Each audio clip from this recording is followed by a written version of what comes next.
Welcome to this training in 10 on creating data-driven culture change through the annual Brotherhood Questionnaire. You're here to join the ranks of hundreds of volunteers who have learned the skills necessary to start the conversation about how to use data to identify shortcomings and change behavior. We're in a multi-year relationship with a research and assessment company called Dyad Strategies to conduct a longitudinal assessment of our fraternity's culture. Now, I understand culture is a big word, so we've broken it down into multiple digestible sections for you in what we call a chapter report: people, experiences, and environments. Sound familiar? This is also the framework for SigEp's new strategic plan that will guide the fraternity into the next decade. These chapter reports were created for chapters that had at least 40% of their membership take the survey last fall. This is the second year we've done this, and some chapters have already had multiple years of this data and are able to begin seeing trends for their own chapter. If you have one, feel free to follow along while I talk through some of the data points represented in our reports. Before I get into the heavy stuff, let's revisit why we started down this path to begin with.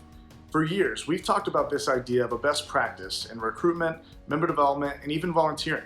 But historically, that has only been backed by anecdotal evidence.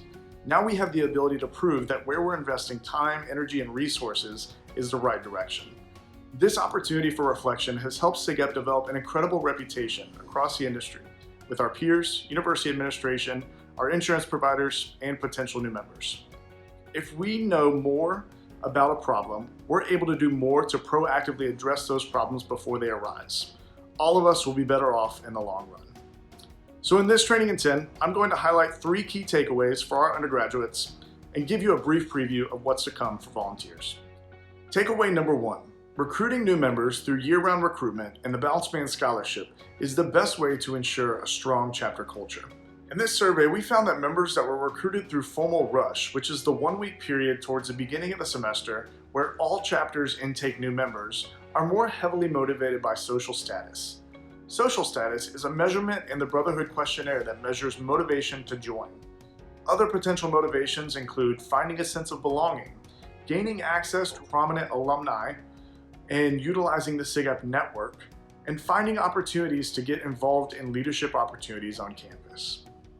In this case, social status is a negative characteristic that we want to minimize when recruiting new members. Said differently, we want our potential new members to join for more positive reasons than just being recognizable, gaining a reputation, or being the most liked person on campus. High social status scores could lead to a misprioritization of time and money and is often correlated with higher alcohol consumption and problematic attitudes towards sexual assault and hazing. The best SigEp chapters will invest the majority of their time recruiting new members through year-round recruitment and the Balanced Band Scholarship. Takeaway number 2, members that are sold on the Balanced Band program and actively participate are less likely to tolerate hazing and more likely to stand up for what is right. One measure we look at through the Brotherhood Questionnaire is called Hazing Tolerance. This one's not in your chapter report, so just follow along with me here. Hazing Tolerance measures the point at which someone will no longer subject themselves to increasingly severe types of hazing. The survey asked hypothetical questions about what they would subject themselves to, starting with less severe types of hazing, such as personal servitude or doing things against their will, to the most severe type of hazing, that is forced alcohol consumption or physical harm. A lower hazing tolerance score, paired with high accountability scores, are the best outcomes for chapters. You can imagine that chapters have a high hazing tolerance with low accountability are more likely to let harmful behaviors like hazing get swept under the rug with no retribution. Chapters that recruit members who are sold on the Balanced Band program and the philosophical ideas behind it are more likely to stand up for what is right and tolerate hazing less. It's important to have the conversation about the indicators of hazing that appear in your chapter report. Don't be alarmed if you see a high score. Just have a conversation about what behaviors or attitudes could be leading to this mentality. Takeaway number 3.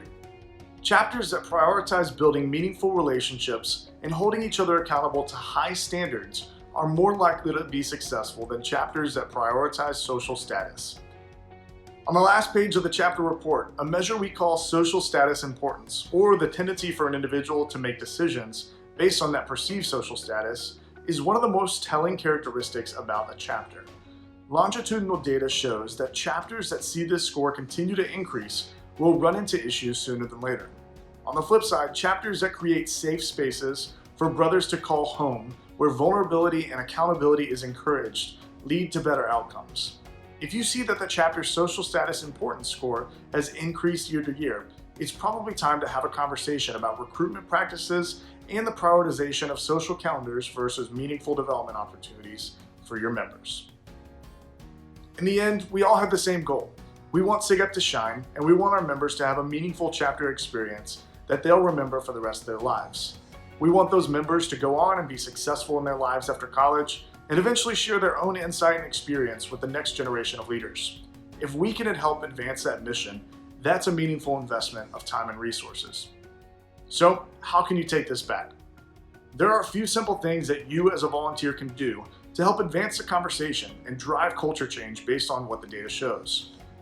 The best thing that you can do is simply have a conversation about it. You can ask what behaviors lead to this score. If there are scores that fall outside the ideal range or seem a little bit high, just start the conversation. You'll find that there are things that you may not have known about or you weren't thinking about that could lead to that score. Secondly, feel free to reach out to one of the chapter services directors or your regional director to learn more. I'm happy to give you an assessment of the findings within your chapter's report based on what I'm seeing stand out. I encourage you to use the chapter report to set goals and track your progress year to year. And lastly, shameless plug, please get your members to complete the survey. We can't help provide you with the insight into your chapter's culture if nobody takes the survey. Each year, nearly 7,000 SigEp brothers have taken this survey, and 124 chapters reach that 40% threshold needed to get the chapter report.